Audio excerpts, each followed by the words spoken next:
ಈ ಬಾರಿಯೂ ಗಣೇಶ ಹಬ್ಬ ಕೊರೋನಾದಿಂದ ತೊಂದರೆಗೊಳಗಾಗಿದೆ. ಗಣೇಶ ಹಬ್ಬದ ಸಂದರ್ಭದಲ್ಲಿ ಸಾರ್ವಜನಿಕ ಗಣೇಶೋತ್ಸವವನ್ನು ಆಚರಿಸುವಂಥ ವಿಚಾರದಲ್ಲಿ ಇನ್ನೂ ಗೊಂದಲಗಳು ಬಗೆಹರಿದಿಲ್ಲ. ಸರ್ಕಾರ ಅಷ್ಟು ಕಾರ್ಯಸೂಚಿಗಳನ್ನು ಬಿಡುಗಡೆ ಮಾಡಿದೆ. ನಿಯಮಗಳು ಯಾವ ರೀತಿ ಇರಬೇಕು ಅನ್ನೋದ್ರ ಬಗ್ಗೆ ಕೆಲವು ಆದೇಶಗಳನ್ನು ಹೊರಡಿಸಿದೆ. ಎಷ್ಟು ದೊಡ್ಡ ಗಣಪತಿಯನ್ನು ಪ್ರತಿಷ್ಠಾಪನೆ ಮಾಡಬಹುದು, ಪೆಂಡಲಮ್ ಎಷ್ಟು ಅಡಿದಿರಬೇಕು, ಎಷ್ಟು ವ್ಯಾಪ್ತಿಯಲ್ಲಿರಬೇಕು, ವಿಸರ್ಜನಾ ಮೆರವಣಿಗೆ ಮತ್ತು ಗಣೇಶ ಮೂರ್ತಿಯನ್ನು ಕರೆತರುವಂಥ ಮೆರವಣಿಗೆ ಇವು ಬೇಡ ಇತ್ಯಾದಿ ವಿಚಾರವಾಗಿ ಸರ್ಕಾರ ಸ್ಪಷ್ಟವಾದಂಥ ಆದೇಶವನ್ನು ನೀಡಿದೆ.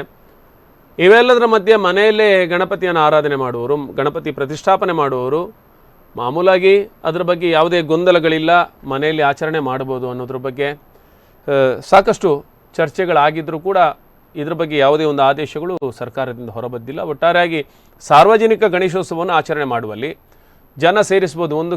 ಒಂದು ಸ್ಥಳಕ್ಕೆ 50 ಜನ ಮಾತ್ರ ಸೇರಬೇಕು. ಅದನ್ನೆಲ್ಲ ಪಕ್ಷದ ಗಣೇಶೋತ್ಸವ ಕಾರ್ಯಕ್ರಮ ಯಾರು ನಡೆಸ್ತಾರೆ ಸಂಘಟನೆಯವರು, ಅದರ ಬಗ್ಗೆ ಅವರು ಸರಿಯಾಗಿ ಗಮನ ಹರಿಸಬೇಕು. ಜೊತೆಗೆ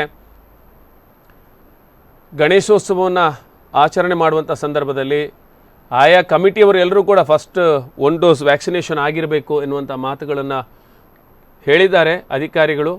ಆದರೆ ಇನ್ನು ಕೇವಲ 1 ದಿನ ಬಾಕಿ ಇದೆ.